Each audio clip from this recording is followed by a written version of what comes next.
Dag dames en heren, welkom bij de Real Adoption Stories. We zijn er weer en vandaag met... Sandra van Lid.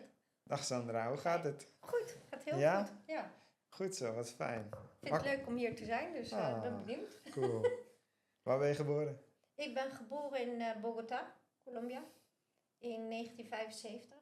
Dus ik ben inmiddels nu hier 40 jaar al in Nederland. Oh ja. Dus dat, Hoe oud was je toen je geadopteerd Ik werd? was 7 toen ik hierheen kwam, samen met mijn zusje. Mijn zusje die was 4,5. En met z'n tweeën gehaald, gelukkig. Oké. Ja. Hoe was het voor jou pas om je 70? Dat is ook wel laat. Ja, afgelopen tijd heb ik daar echt over na zitten denken, over die vraag. Ja? En ik merk aan mezelf dat het best wel heel veel heeft gedaan. Het is, ik heb heel veel emoties, heel veel verdriet en dat soort dingen heb ik helemaal weggestopt. Want ik moest door. Je moest overleven, zo stond ik er ook in. En ik heb wel in mijn jeugd gemerkt dat dat wel een struggle is geweest. Ja, een struggle is geweest. Ik kon me niet altijd een plek vinden in de samenleving, bij mij in de omgeving. Ik voelde me altijd wel heel anders. Ja. En ja, pas later eigenlijk, sinds een jaar, weet ik ook echt waarom. Ik heb zoveel weggedrukt, zoveel weggestopt. Zo. En alles kwam naar boven. Dus dat was wel heftig, moet ik zeggen. Ja. En wat weet je nog specifiek vanaf 0 tot 7? Alles. Alles? Ik weet wat er met mijn moeder is gebeurd. Ik weet hoe heel de periode is gegaan vanaf het moment dat mama overleed via het ICBF en dan naar het kinderthuis. Dat weet ik allemaal nog. En de hele adoptie daarna. Wow. Dus ik heb het heel veel weggestopt. Ja. Maar ja, 39 jaar later kwam alles naar boven. Zo En dan. plofte de bom in mijn hoofdje en in mijn lijf. Dus dat was wel heel heftig. Dus je moeder overleed toen jij Mijn wat moeder was? overleed toen ik 5 was, helaas. Die is door helaas zware mishandelingen, wat ik dus weer weet, is zij in het ziekenhuis terechtgekomen en aan de verwondingen overleden. En zij was helaas zwanger van een zusje. En die is ook geboren en waar die is gebleven, nobody knows. Nobody knows. Alleen mijn andere zus en ik zijn hier. Dus ja. En hoe was het overleven daarna? Waar ga je dan heen als je geen moeder meer hebt daardoor? Wij zijn opgevangen door een vriendin van mijn moeder die in hetzelfde huis woonde. En er is, even kijken, vorig jaar is mijn zusje naar Colombia geweest. En die is naar het huis ook weer opnieuw geweest, want we zijn 3 keer terug geweest. En die heeft bij het huis gestaan en daar heeft ze een heel gesprek gehad. En toen kwamen wij erachter dat het een soort pensionnetje was met meerdere kamers die verhuurd werden. En mijn moeder had daar een vriendin. En die heeft ons in huis genomen, of in ieder geval op haar kamer genomen. Bleek dat zij nog zelf 2 kinderen had, wat wij jaren niet hebben geweten. En daarom heeft het ICBF toen in feite gehandeld van, ze zijn niet bekwaam genoeg om voor mij en mijn zusje te zorgen. Dus wij zijn toen geplaatst in Gran, kinderthuis. Oké. Ja. Maar ICBF heeft gewoon zo de keuze gemaakt van we nemen de kinderen mee? Of is dat kinderbescherming of zo? We hebben een brief gehad, of van wat wij aan brieven hebben van het ICBF. Daar stond de verklaring in dat de vrouw die voor ons zorgde financieel niet de middelen had om ons bij zich te houden. Scheen zij ook 2 kinderen te hebben. Dus daar zijn we nu pas achter gekomen. Dat heb ik jaren niet geweten. Want ik wist dat ik door een vrouw naar het ICBF was gebracht. Met ook het verhaal daarna van, wij komen je nog halen. Dus dat heb ik jaren in mijn hoofd gehad. Van, ik word nog opgehaald. En zo'n appel op met zo'n glazuurlaag eromheen. Ik hekel aan die appels. Dan denk ik, ja, echt, nee. Verschrikkelijk. Maar ze kwam niet meer terug. Ja, toen zaten we in het kinderthuis. En die periode, daar kan ik me heel vaag dingen van herinneren. Maar ik weet wel dat ik me heel veilig voelde. En voornamelijk bij Ximena. Dat was de directrice van het kinderthuis. Okay. Die heb ik gelukkig nog ontmoet. 2 jaar geleden, ja. 84. Wow. Still strong. Nog steeds aan het werken ook. En toen is die overstap deze kant op gemaakt. Wow. Ja. En toen kwam je hier in Nederland. Hoe was dat voor je? Raar. Want je verlaat je land. Ja. Ik heb heel de vlucht op de stoel gestaan. naar een groot beeldscherm kijkend televisie. Had ik nog nooit gezien. Dus ik stond op de stoel. En in Nederland, ja, heel bizar. Ik snapte het niet. Het was koud, raar. Mensen spraken een andere taal. En ik weet wel dat ik heel veel moeite had op school. En ook in het begin was het wennen ging heel moeizaam. Vooral als dan je adoptiemoeder in feite jou een standje geeft. En dan word je heel baldadig. Want dat kan ik me heel erg herinneren. Want ik had echt zoiets van, je bent niet mijn moeder.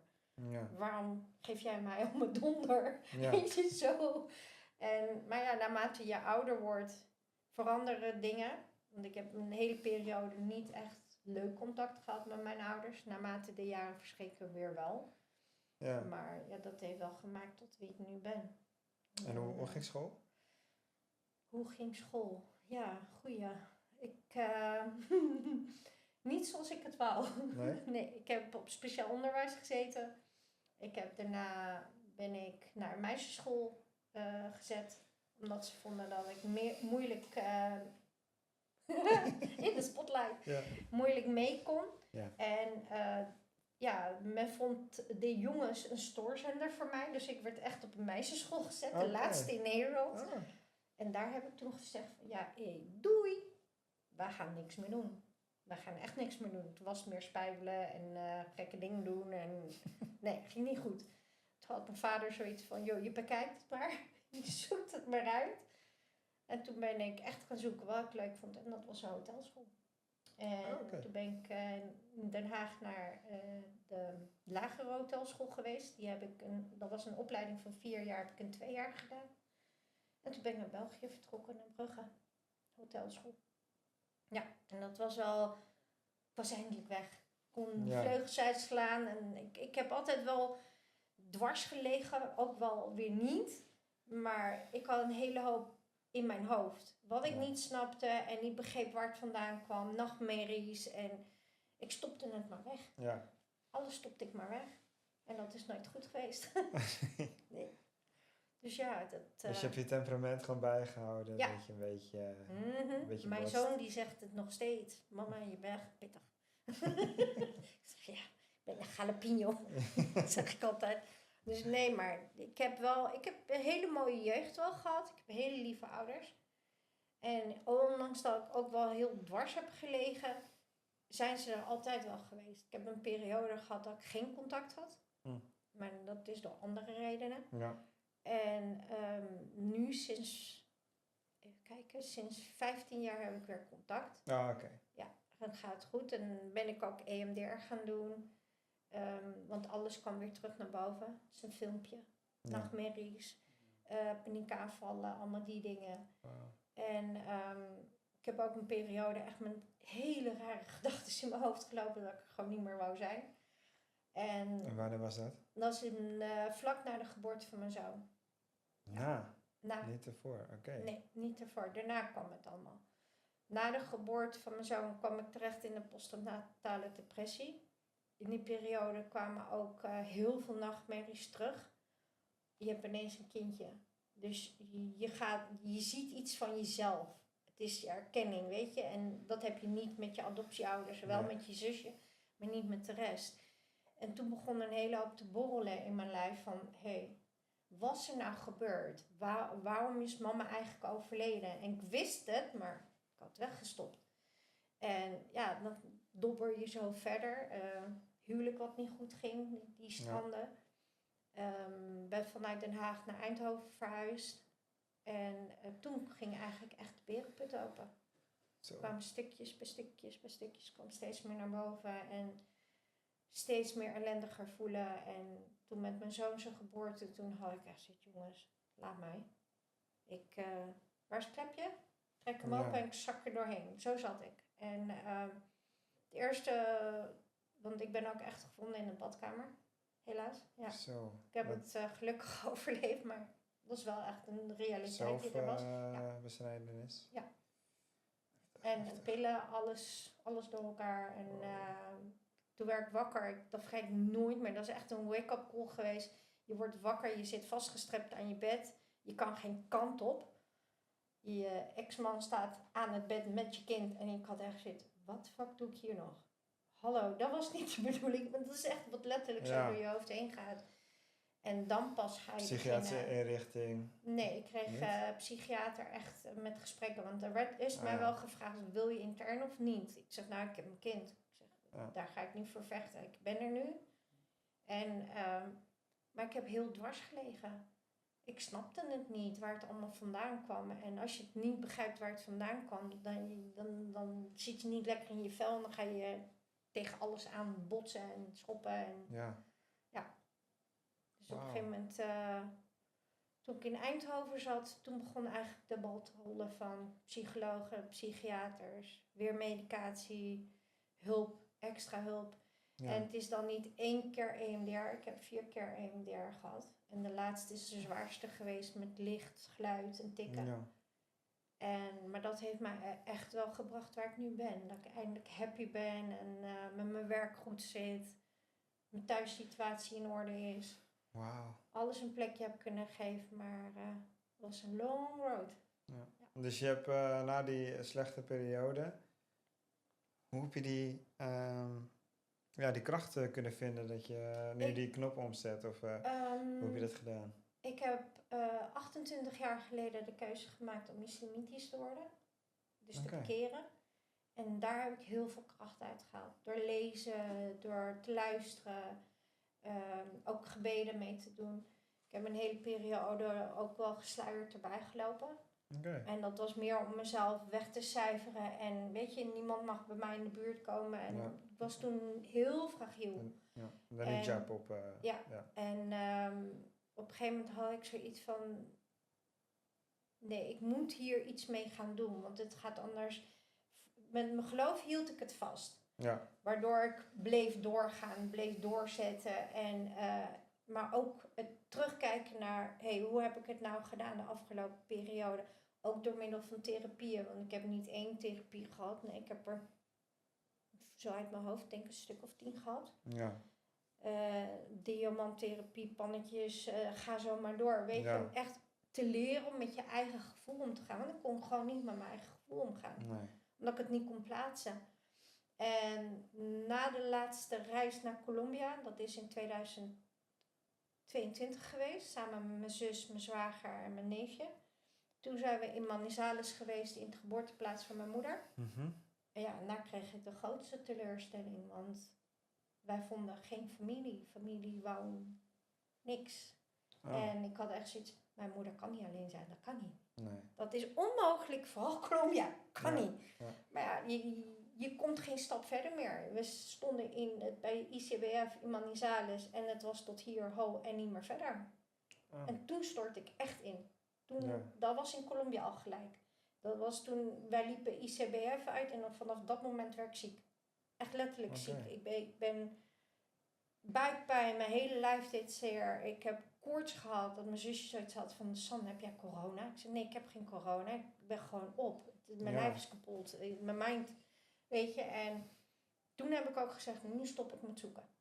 Nu is het klaar. Nu is het voor mij, maar dat was dan. Ja. Toen. Nu ben ik weer 2 jaar verder en ik heb nu zoiets van, nou, ik wil eigenlijk wel meer weten. Weet je, ik wil eigenlijk die reis wel weer oppakken en kijken van waar het naartoe gaat. En kunnen we mijn zusje nog vinden, want we zijn met z'n 3. Mm-hmm. En het mooiste ervan is, ze heeft mezelfde voornaam. Ze heet ook Sandra. Sandra Pilar Martin. Oh, wow. Dus dat is het enige wat we weten van haar. En waar ze precies is en wel, geen idee. Maar dat is wel een project wat ik zo op mijn lijstje heb staan van, dat is voor de toekomst. En dat, mooi dat je de kracht uit het geloof hebt gekregen. Ja. Dat je, er hebben nog een paar anderen hier, ook Tim Biester, die had het dan in een christelijk geloof. Ja, dat vind ik echt... En dingen natuurlijk ook, Jennifer. Ja. Jennifer ook, de islam. Ja, dat is mooi. Ja, het geeft me echt rust. Nu ook met Ramadan, dit is de eerste Ramadan dat ik weer mee heb gevast. Mocht heel lang niet, omdat ik een gastric bypass heb gehad. Dus maagverkleining.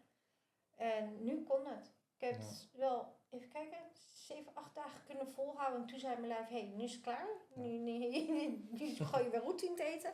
Ik heb het al gedaan. Ja, maar als je ziek bent, dan wordt daar ook een uitzondering op gemaakt. Ja, zeker. Maar dat gaf wel echt rust. En dat geeft me nu ook wel echt kracht van, we gaan weer Doe je ook de 5 gebeden? Ik moet 5 keer per dag bidden, ja. Maar ik ben heel eerlijk, nee. 1 keer? Na 1 keer, gewoon 's avonds voordat ik naar mijn bedje ga, dan doe ik mijn gebeden. Dat komt wel. Ik lees veel. Ik ben nu bezig in de hadiths. En dat is echt over de levenswijze van de islam. Wat het inhoudt en waarom dingen zijn. En echt de uitleg. Oh, wow. En ik heb dat weer opgepakt omdat ik het heel lang er niks aan heb gedaan. Door de situatie waar ik ook in zat. Mentaal was ik niet goed. Ja. Dus ik heb toen gezegd van wanneer ik weer een kans krijg dat ik het goed kan doen. Dan ga ik ook rustig beginnen, stapje voor stapje. En de rest komt vanzelf. Dus, wauw, wat mooi. En weten mensen ook dat je gelovig bent? Ja. Ik heb mijn ouders hadden in het begin er heel veel moeite mee. Mijn moeder is katholiek, papa is protestant. Oh ja. Maar ik heb doordat ik wel veel met hen heb zitten praten erover in het begin. Mijn moeder had er best wel moeite mee. Maar die had daarna zoiets van, als jou dat gelukkig maakt, wie ben ik? Zeker. Nu ook. En hoe word je ontvangen in de moslim community? Dat is heel wisselvallig. Oké. Ja. Als ik Marokkaanse moskee binnenloop met mijn hele jabella aan, een hijab en alles, dan is er niks aan de hand. Word je niet aangekeken, laat ze je met rust. Maar kom ik in een Turkse moskee binnen, dan is het, wie ben jij? Waar kom jij vandaan? Wat doe jij? Hoezo ben jij hier? Oh ja, dat is het. Hoezo ben jij hier? Hallo, ik weet niet. Ja. Maar als je dan uitlegt, dan is het, en dan komen ze bij je zitten en van alles vragen. Ik heb ooit de leukste vraag gehad, was van een meisje die was toen, denk ik, jaar of 15, 16. Ik zat toen in Den Haag in de moskee. Ook tijdens Ramadan. En toen zat ze op een gegeven moment, had ze door dat ik geen Turkse was. Dus ze zitten zo te praten. En op een gegeven moment kreeg ik de vraag van, maar klopt het? Als je je hoofddoek afdoet, krijg je allemaal slang uit je hoofd. En ik kijk eraan en ik schiet me toch in de lach. Ik had dus, waar heb jij die onzin? Maar dat was gewoon puur van haar moeder. Niet die hoofddoek afdoen, weet je zo. En dan leer je weer die andere kant kennen. Dat is wel heel grappig. Ja. Maar op zich, iedereen is altijd heel vriendelijk en behulpzaam ook. Vooral toen ik voor het eerst echt bekeerde. Ik ben geholpen door een Turkse vrouw. Die heeft me ook geleerd hoe ik de abdest moest doen. Dus de rituele wassing. En dat was echt voor mij. Ik heb meegedaan toen aan mijn eerste gebed. Het was zo'n rust. Ik heb echt zitten huilen als een klein kind daar. Van, dit. En nu ook weer. Weet je, nu deze... Dus de Hada moeten uitspreken. Dus de Hada moeten uitspreken. Ja, ook. In de moskee. Met de imam erbij. En die vrouw die zat er 3 keer voor te doen. En je breekt je tong erover. Maar op een gegeven moment heb je hem. Ja. En dan is het... ik vind voor mij het mooiste wat er is. Het geeft me zoveel rust. En weet je, in mijn familie ook... We hebben dan protestanten, katholieken. Mijn pleegbroer, dat is de zoon van mijn vaders goede vriend en vriendin.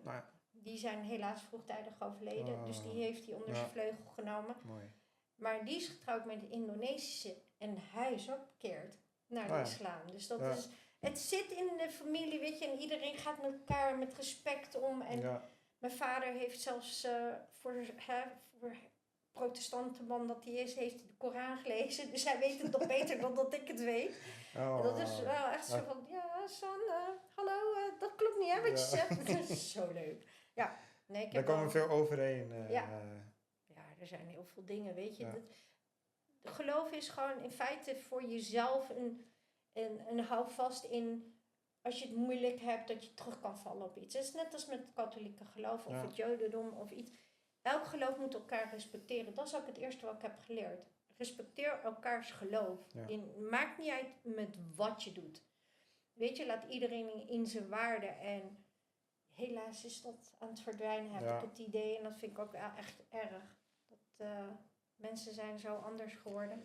Ja, zeker. Je bent een beetje tegen alles. Weet je, alles en iedereen. Ja. En zeker wat er nu speelt. Ja, het is ook haat tegen elkaar. Ja, moet ook niet. Ik probeer me te onttrekken van politiek af en toe. Maar soms... Kijk, ik deel een hele hoop. Ja. Maar Als je ik ben elkaar wel... gewoon met vrede en respect behandelt, Maar ja, dan zal er ook nooit oorlog als je zijn. nu vraagt aan een echte Joodse persoon of een moslimpersoon, ze respecteren elkaar. Ja. En wat er nu in de wereld gebeurt, het is betreurenswaardig. Het is gewoon unhumane. Het is voor kinderen niet goed, voor ouderen niet goed, voor niemand is het goed. Nee. De wereld gaat op deze manier te snel kapot. En dat, ik vind het heel erg zonde. Ja, absoluut. Ja, zeker. Ja. Hoe was, toen je 7e weer geadopteerd, hoe was het dan weer de eerste keer dat je weer in Colombia kwam? Dat was, wat was je toen? Ik was toen 16. Zeg ik het goed? 94. Oké. Ja, was ik 16. Het was als een warme deken als thuiskomen. Klinkt heel stom, maar het was echt als thuiskomen. Nu elke keer weer. Ik mis het ook echt verschrikkelijk. Ja. Dat is echt... er is geen dag dat ik niet aan Colombia denk. Ah. En ik heb ook wel eens gezegd, als ik ooit de lotto win, dan koop ik een huis in Cartagena. Ja, echt. Ja. Bogota en Cartagena, dat zijn mijn 2 favoriete steden.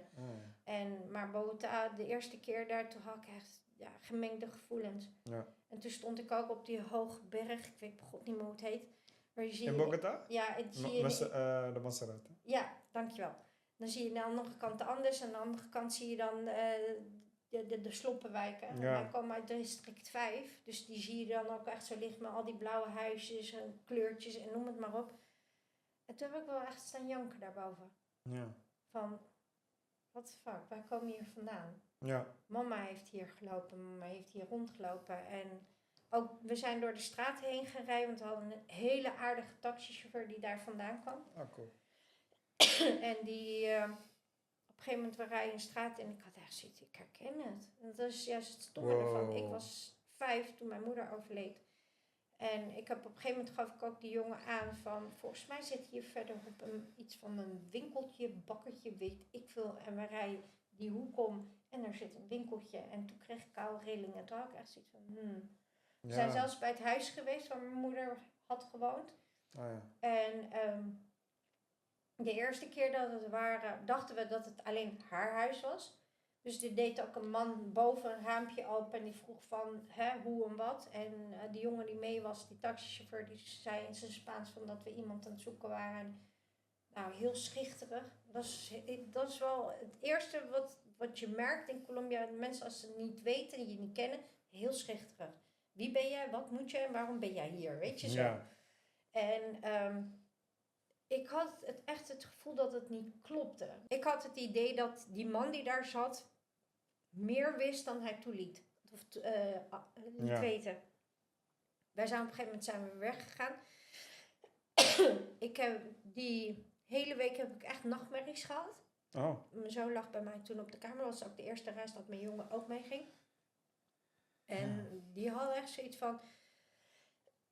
maakte me ook 's nachts wakker. Van mama wakker worden, weet je, het is oké. En ik had echt de meest enge dromen over busjes die je kwamen ontvoeren. En rare mensen. Maar alles wat ik had meegemaakt, heb ik weggestopt. Maar heb je dat ook meegemaakt? Nee, dat niet. Maar ik heb slechte dingen meegemaakt voor mijn adoptie. En ik weet, dat is ook de reden waarom mama is overleden. Omdat mama mij beschermde voor iemand die mij pijn deed. Ja. Dus ik had dat weggestopt en dat begon terug te komen. 2018 was dat. Nou ja, 2 jaar daarna, het was 2020. Nee, het was coronaperiode. Zeg ik het nou goed? Nee, ik ben in ieder geval 3 keer geweest. Vraag me niet meer de tijdlijn. Maakt niet uit, Maar de eerste keer voor het huis had ik dat gevoel van dat het niet klopte. Nou, de tweede keer dat ik er weer een aantal jaar ertussen er weer naartoe ging, toen had ik weer het gevoel, het klopt niet. Ik wist dat het van binnen er groen uitzag. Dat heb ik altijd gezegd. Nou, dat klopte later ook. Ja. Maar wij kwamen weer niet binnen. Weer omdat men je niet kent. Men weet niet wie je bent. Ja. En met dat stukje heb ik heel lang gezeten. Ook hier in Nederland. Dat ik echt erover lag te malen van wat is daar nou. En ik kon mij niet die situatie naar boven halen. Nou is mijn zus natuurlijk vorig jaar geweest. En die is bij het huis geweest. En dat bleek inderdaad dus appartementjes te zijn. En er zat een barretje in. En het leukste ervan alles was de eigenaresse, haar kinderen, die zaten daar nog. En die wisten wie mijn moeder was. Die hebben mijn moeder zien binnenkomen met mij en mijn zusje. En zij waren toen 16, 17. Zij zelf. Het is mooi dat nog vers in het geheugen zit bij die mensen. Ja. Bizar. Maar ook, want ze zien nog wel wat mensen. Ja, maar ook in 2018, toen zijn we bij het ziekenhuis geweest in Bogota, waar mijn moeder opgenomen zou zijn. En daar tegenover zat een winkeltje. En daar ben ik naar binnen gelopen samen met die taxichauffeur. En dan ben ik gewoon een beetje vragen gaan stellen. En daar bleek dus ook een oudere vrouw te zijn die mijn moeder kende. Dus zo krijg je steeds meer linkjes waar je nog steeds niet veel mee kan. Maar je hebt een linkje. Ja. En ik heb wel zoiets nu van, ik hoop dat ik volgend jaar kan gaan. Ik ben aan het sparen ervoor. Ja. En dan wil ik ook echt ook weer 4 weken er naartoe. Wauw. En dan wil ik echt die linkjes gaan oppakken en kijken of ik inderdaad die vrouw, die vriendin van mijn moeder kan terugvinden. En kijken van, ja, hoe is het nu met haar? Wat weet zij wat er is gebeurd? Ja. Wat klopt met mijn tijdlijn, wat ik me herinner? En dat is niet zozeer omdat ik dat wil weten, maar gewoon op een of andere manier toch van, ja, zie je wel. Ik ben niet helemaal lokkel in mijn hoofd. Het klopt, wat ik me herinner. Ik heb het wel met EMDR een plekje allemaal gegeven, maar het is wel veel. Ja. Ik heb nu af en toe nog zo van, ja, ik ben echt wel blij dat ik hier zit. Dus ik zie hoe het daar gaat. Ja. En ook van, want we zijn in het nieuwe kinderthuis geweest van Kran en in het oude kinderthuis. Het oude kinderthuis was gesloten helaas. Maar daar hebben we op een gegeven moment, in de periode 94 ben ik daar met mijn ouders naartoe geweest. En daar zaten toen jonge meiden van 16, 17 met kindjes. Die dus al kinderen hadden. En die daar dus begeleid werden. En een toekomst geboden werden in feite. Want nou ja, je weet zelf hoe Colombia is. Het is niet echt een van de rijkste landen. Armoede is heel erg hoog. Mm-hmm. En als je geen kans hebt, dan begin je al laag. En daar bij KRAN hebben ze een project toen opgesteld om jonge moeders aan het werk te krijgen. En dat ze ook voor hun eigen kinderen kunnen zorgen. Dus dat is wel iets wat me bijgebleven is. Maar ja, dan kom je daar als meisje van 16, 17 en je ziet daar een moedertje staan met een kindje op de heup en 2 aan de been. En dat is 17. Ja, dat is bizar, jongen. Echt, dat is zo bizar. Dat is onwerkelijk. Zijn ze te jong moeder geworden? Dacht ik misschien, Ja, je weet maar nooit. Tegenwoordig, nu pas hoor ik steeds meer van hoeveel dingen verborgen zijn gehouden of wat voor papieren niet kloppen. En ik ben blij, mijn papieren kloppen gelukkig wel. Oh, dat is fijn. Dat is, toen dat hele bericht naar buiten kwam van, hoe heet die vent? Notaris, samen met Edith Nieman. Ja. Toen had ik wel zoiets, papa gelijk bellen. Pap, kloppen mijn papieren? Zit hij erop? Nee, zat er niet op. Dus die waren goed, godzijdank. Maar ja, dat lijkt me ook wel heftig voor haar. Oh, was toch met die ronselaar, was zo'n ronselaar ding? Ja, of, ik weet niet hoe die heet. Die Colombiaanse. Ja. Of het wel klopt, ja. Ja, ik weet wie. Ja, maar spoorloos was het. Ja. Waar Chris van te horen kreeg dat de familie niet was. En later, allemaal dat soort bizar. Kees van de Spek kwam erachter. Ja, maar dat zit je wel aan het denken gelijk. Van, kloppen mijn papieren? Is het wel oké? Maar als ik mag kiezen van... Als ik de keuze toen in de tijd had gehad, daar blijven of naar Nederland. Ik denk dat ik dan daar gebleven was. Ja. Je eigen plek. Ik heb me hier altijd wel een buitenbeentje gevoeld. Ja. Ik heb op mijn hand vol, mijn beste vriendinnen die mij door dik en dun kennen. En die weten ook wel, ik heb altijd heel moeilijk geaard. Ja. I didn't fit in. Dat is altijd een buitenbeentje. Is niet erg, maar dan merk je wel, je bent daarin gewoon. Ja. Ik weet wel dat ik niet de enige ben. Ik heb nog meer andere vrienden ook geadopteerd dan niet Colombia, maar andere landen. Die hebben ook hetzelfde. Van, we don't fit in. Het is anders. Als ik in Colombia ben, ik ben thuis. Ja. Ze zijn allemaal even groot als ik. Maar sommigen zijn even blanker zoals dat ik ben. Ja. Die vraag heb ik ook ooit gehoord. Horen gekregen. Weet je zeker dat je Colombiaan bent? Ja. En mensen wit. Ja, dus. Maar dat soort dingen, ja. Groot. Wauw, bijzonder. Wanneer was de laatste keer dat je was? 2020? 2020. Nee, 22. Oh ja. Ja, 22. 2018 en 94. Dat is 3 keer. Wauw. Ja. Maar hopelijk volgend jaar de 4e keer. Ja. Zou ik wel echt, staat wel op mijn lijstje. Ja. Hoe lang zit je al binnen de community van Colombia? Vanaf het begin. Mijn zusje die kwam er als eerst. Ik ben er via mijn zusje erbij gekomen. Wanneer is het begin? In Rotterdam. Waar de meetings doen. Even kijken. Ik denk dat dat nu alweer 10 jaar terug is. Oké. Dus echt vanaf het begin dat Liz en Ekeline het hebben opgezet toen. Oh ja. Hebben we de eerste ontmoeting gehad. Mijn zus is daar toen geweest in Rotterdam. In het Luxor. En later ben ik ook een keer mee geweest. En ik ben eigenlijk niet meer weggegaan. Ik vond het veel te leuk. Ja. Die saamhorigheid. Ben je wel eens naar INEA geweest? Festival of zo? Nee. Ken je dat? Ja, het zegt me wel wat, maar... Nee, het is nog niet echt bekend binnen... dat vind ik wel jammer. Oh. Het is gewoon überhaupt binnen de geadopteerden. INEA is zeg maar... het is vanuit de overheid die allemaal... af en toe wel eens een festival organiseert. Met alle geadopteerden bij elkaar. Laatst waren er een stuk of, ik denk wel meer dan 100 geadopteerden bij elkaar. Vanuit overal, van alle landen. Oh, dat is wel en dan gaaf. wordt de kennis wordt met elkaar gedeeld. Dus hoe heb jij dat ervaren? Wat heb jij dan... Ja, ik heb dat via Wereldkinderen. Okay. Ik ben wel eens wel naar Wereldkinderen van dus 1 keer in de zoveel jaar is dat dan zo'n bijeenkomst. Oh, ja. En daar heb ik ook op een gegeven moment 2 foto's teruggevonden van mij. Van het kinderthuis sta ik in het raampje, sta ik naar buiten te kijken. Met mijn handjes zo. En daar is een foto van gemaakt. En ik liep op zo'n liep ik op een gegeven moment. En ik loop langs zo'n tafel met allemaal foto's. En ik zit zo te kijken. Ik denk, verdorie, dat ben ik. Ja. Mijn zusje erbij geroepen. Ja, mijn zusje die was er volgens mij toen bij. Ik weet niet meer, het is zo lang geleden. Maar die foto's heb ik nog. Wauw. Die heb ik toen gekocht gelijk. Die wil ik hebben. Die zijn voor mij. Ja. Nee, ik vind het wel mooi dat we al die kennis gewoon met elkaar delen. En dit jouw vrouw helpt dan ook weer iemand anders. Ja. Zeker in die duistere tijden, weet je wel. Dan denk ik, weet je, dat is... Ja, maar ook, weet je, het is... Maak het inderdaad bespreekbaar.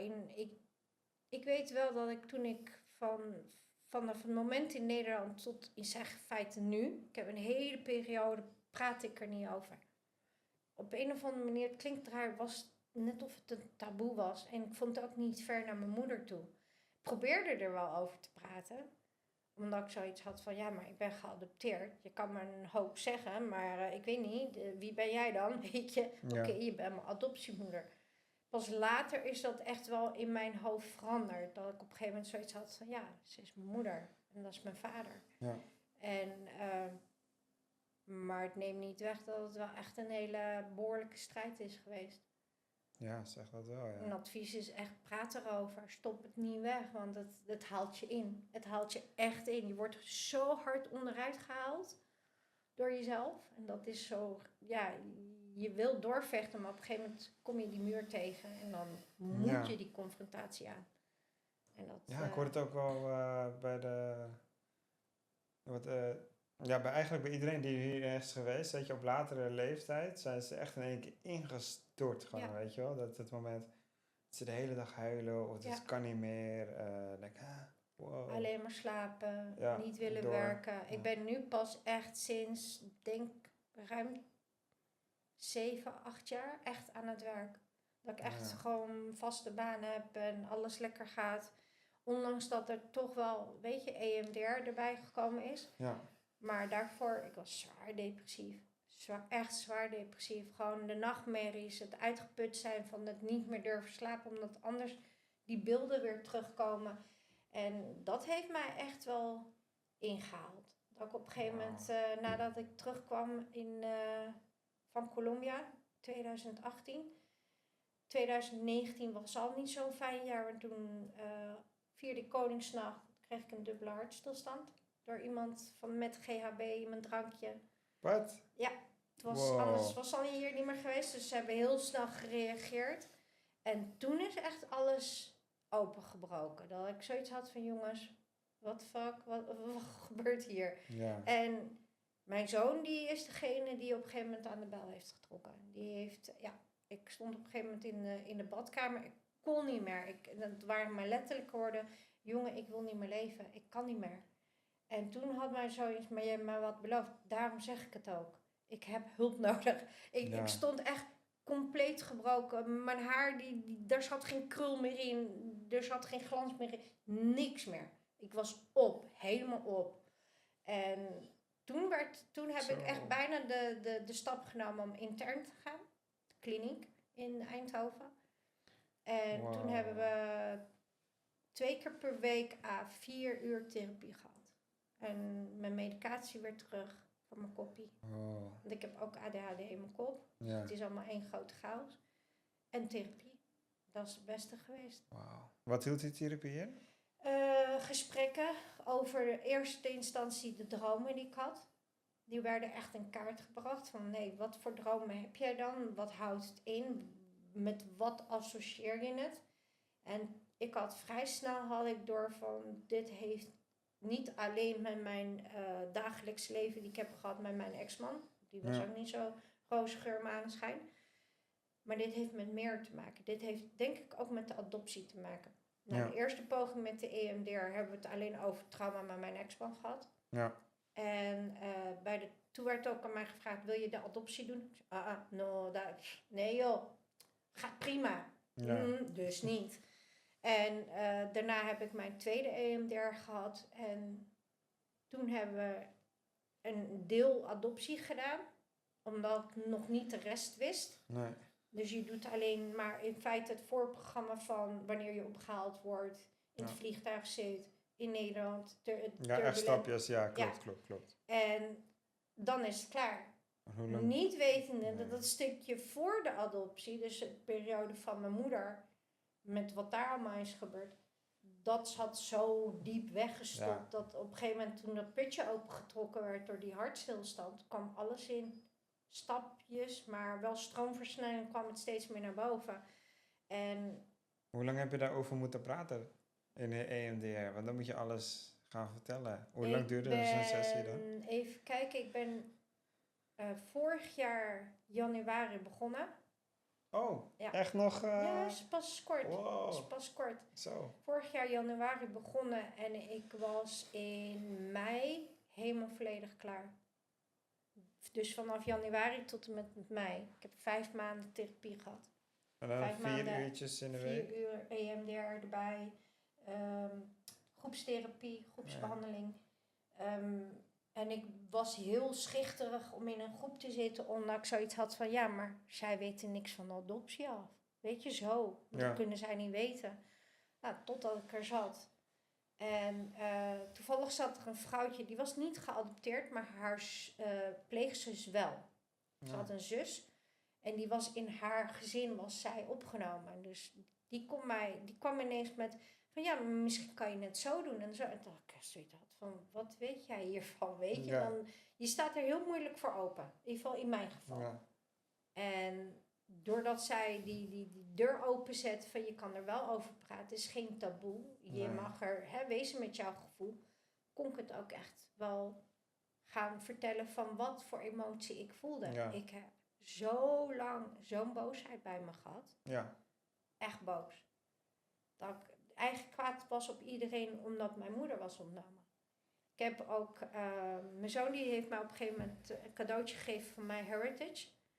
Daar ben ik hem nog steeds dankbaar voor. Ja, dat is die DNA. Ja, die DNA-test. En het leuke daarvan was dat ik een aantal matches hier in Nederland heb. Met onder andere 4 meiden en 3 heren. Die allemaal in onze groep zitten. Dus dat is familieband, achterneef, achternichten. Ja. Maar dat heeft mij wel echt wel zo iets gegeven van, oh, zie je wel, daar is wel familie. Ja. Ik kan het een plekje gaan geven en mijn trauma's verwerken, alles stapje voor stapje. Ja, die boosheid loslaten. niet iedere keer je aangevallen voelen als iemand iets probeert op een goede manier te zeggen. En geloof mij, ik ben een jalapeno, maar kan soms een hele extreme jalapeno zijn. Dat ik echt je kop eraf hakken als ik me niet zint. Maar dat heb ik wel echt geleerd van nee, dat hoeft niet. Je hoeft je niet te verdedigen. Nee. Je hoeft niet in die overlevingsmode te zitten continu. Je kan ook het loslaten en laat het maar rustig varen. Ja. Dat kon niet in mijn hoofd eerst. Ik moest door. Ten koste van alles. Ik moest door. Niet opgeven. Ja, nu heb ik eindelijk door de EMDR de rust. Ja.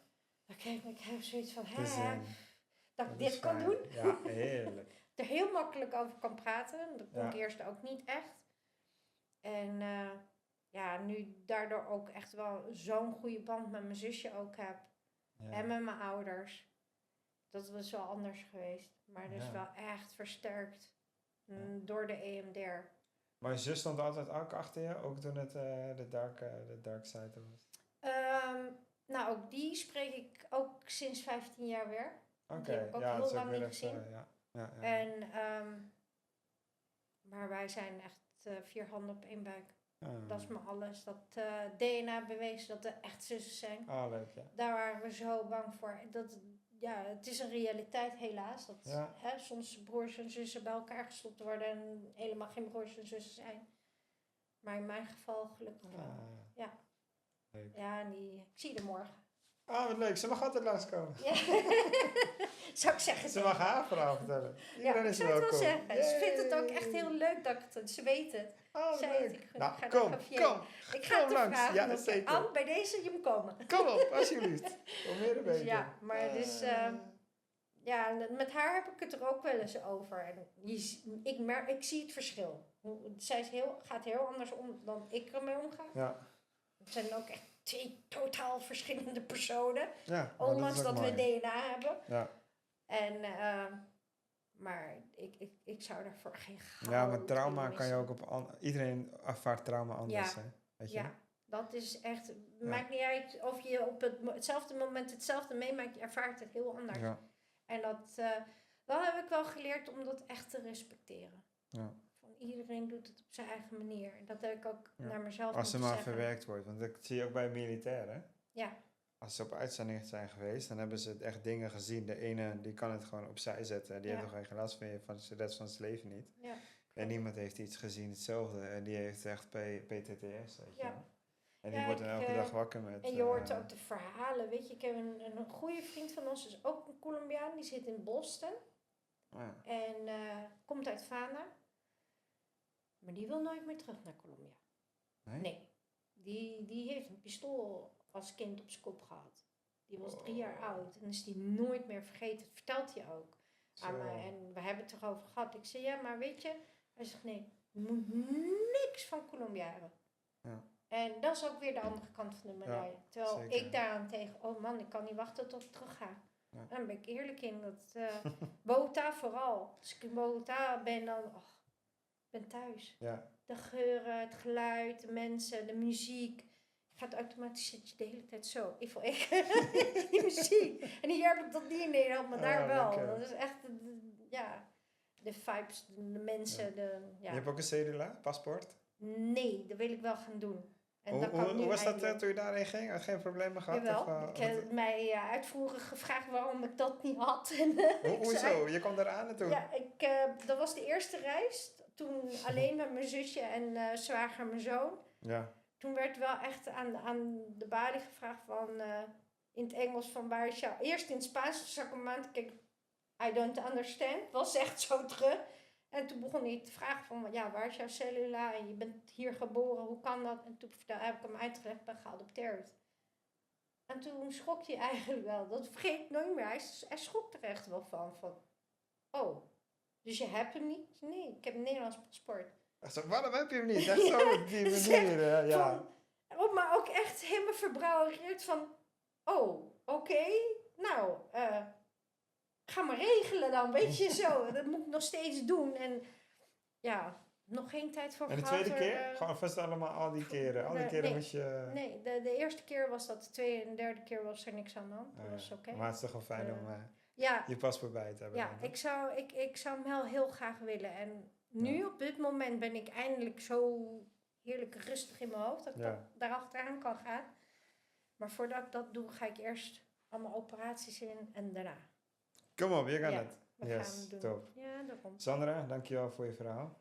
Jij bedankt. Mibari Miswenjo heeft natuurlijk altijd die armbandjes die ze maken vanuit Andrea. Die heeft daar een stichting. Ook voor vrouwen die te maken hebben gehad met huiselijk geweld. Daarom heeft ze die stichting opgericht. Om ze wat toekomst te geven, ook die kinderen daar ook. Dus je krijgt hem nog van me te goed. Leuk. Dat armbandje. En hij is dan met de vlaggen van Colombia. Dat is helemaal goed. Ja, ik heb hem hier al op mijn pols staan. Dus, nice. Ja, er zijn er echt 10 gemaakt. Leuk. Had ze me laatst nog echt een berichtje op gestuurd met een filmpje. Kijk, ze hebben er 10 voor je gemaakt. Ja, maar ja, op het moment dat ze hier zijn, dan moet ik weer opnieuw bestellen. Ja, dat is altijd. Dus iedereen geef ik hier een armbandje. Uit solidariteit gewoon naar Colombia toe. Ja, dat is mooi. Yes. Heel mooi. Sandra, dankjewel voor je verhaal. Ja, bedankt. Thanks. Dankjewel. Dames en heren, dankjewel. Real Adoption Stories. Dankjewel.